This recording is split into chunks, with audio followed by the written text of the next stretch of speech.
Ya, terima kasih Anda masih bersama kami di Market Review. Ada beberapa data yang sudah kami siapkan, di antaranya adalah mengenai pergerakan dari harga batubara acuan Januari hingga Agustus 2020. Seperti Anda dapat saksikan di layar televisi bahwa kemudian secara tren memang terus menurun. Ini terjadi dari bulan Maret ke April terus menurun sampai dengan Agustus 2020. Di Agustus sendiri angkanya ada di 50,34 US dollar per ton. Kami kompilasi datanya dari Kementerian Energi dan Sumber Daya Mineral. Kemudian ini adalah data berikutnya mengenai 5 negara dengan pembangkit listrik tenaga batu bara terbesar. Ini tentu saja menjadi market-market utama lah dari Indonesia sendiri sebagai negara produsen batu bara. Yang pertama tentu saja ada Tiongkok dengan banyak dari listrik lah ya yang kemudian diproduksi dan juga menggunakan batu bara sebanyak 972.514 megawatt. Setelah ada Tiongkok, ada Amerika, setelah Amerika ada India, kemudian di posisi keempat ada Rusia, dan di posisi kelima ada Jerman. Baik, berikutnya saya akan lanjutkan perbincangan bersama Pak Hendra Sinadia, Direktur Eksekutif Asosiasi Pertambangan Batubara Indonesia. Pak Hendra, bicara mengenai kondisi yang tadi Anda sudah sampaikan, di tengah pelemahan demand, kemudian juga harga yang sedang rendah, level terendah selama 4 tahun terakhir. Bagaimana sebetulnya teman-teman di industri batubara di Indonesia melakukan penyesuaian sejauh ini? Oke, ini memang yang dimaksud penyesuaian tentu banyak hal ya. Pertama, penyesuaian dalam melaksanakan rencana target produksinya ya. Tentu ini dimungkinkan melalui revisi RKB. Ini kita teman-teman lagi menunggu kepastian dari pemerintah bagaimana persetujuan pemerintah terhadap revisi RKB. Nah, penyesuaian dalam artian bisa menaikkan produksi tadi yang bisa saya sampaikan, atau bisa juga mengurangi produksi. Tapi lebih persetujuan pemerintah dari sisi kalau perusahaan ingin menaikkan produksi. Nah, kemudian dalam penyesuaian yang di lapangan itu adalah penyesuaian dari teknik produk operasi ya. Mau nggak mau dengan harga yang rendah, itu yang pertama dilakukan oleh perusahaan adalah menurunkan stripping ratio. Ya, jadi di pertambangan ada rumus formulanya ya. Stripping ratio itu adalah rasio antara bukaan tanah yang dibuka dan juga cadangan yang ditambang. Nah, lebih besar stripping ratio tentu lebih besar cadangan yang ini dimanfaatkan. Tapi dalam kondisi seperti ini mau nggak mau perusahaan menurunkan stripping rasionya, Pak. Mau nggak mau untuk menghemat biaya operasi. Memang kendalanya adalah jika stripping ratio dikurangi, tentu cadangan akan berkurang ya. Ini konsekuensinya.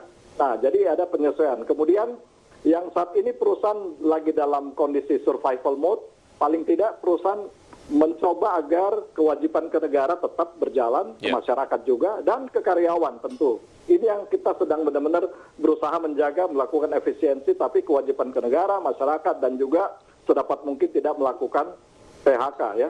Baik. Nah, itu yang paling penting sekarang dilakukan perusahaan-perusahaan di lapangan. Ya, Pak Hendra, mengenai maksimalisasi dari market domestik, sebagaimana kita tahu dan juga ini tadi sempat dibahas pada saat jeda, ada domestic market obligation. Sejauh mana ini cukup membantu kepastian serapan dan menjadi sebuah hal yang tentu saja dapat membantu serapan, setidaknya cukup fix lah ya, sudah cukup pastilah untuk diserap kebutuhan dalam negeri, tentu saja di tengah melemahnya demand, khususnya untuk pasar ekspor. Iya, memang sebelum ini kita melihat bahwa pasar dalam negeri merupakan masa depan untuk industri batubara nasional ya, karena ke depan domestik kita akan meningkat serapannya.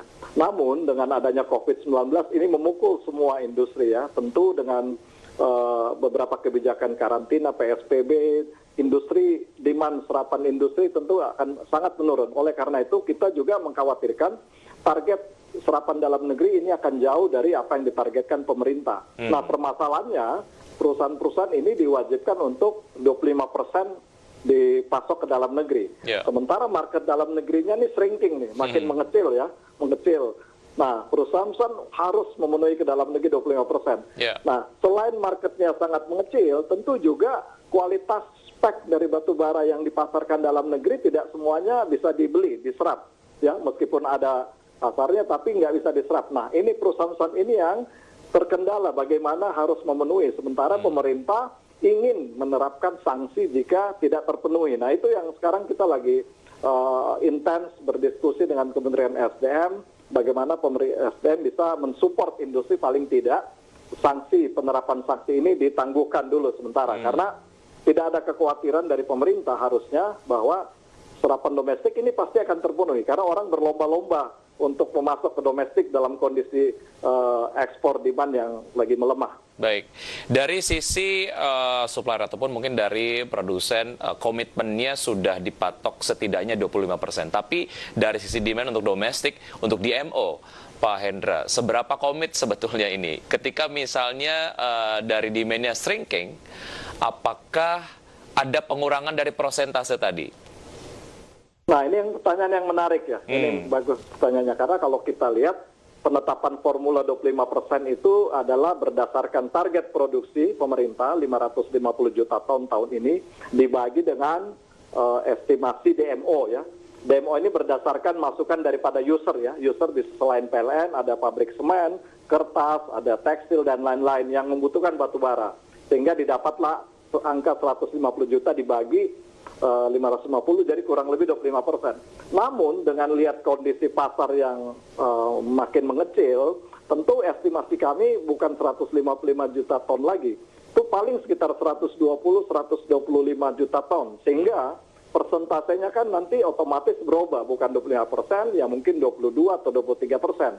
Nah, kejelasan ini yang kami juga sampaikan ke pemerintah agar penetapan kewajiban DMO yang ditetapkan pemerintah ini paling tidak bisa mendekati realisasi atau realitas di market.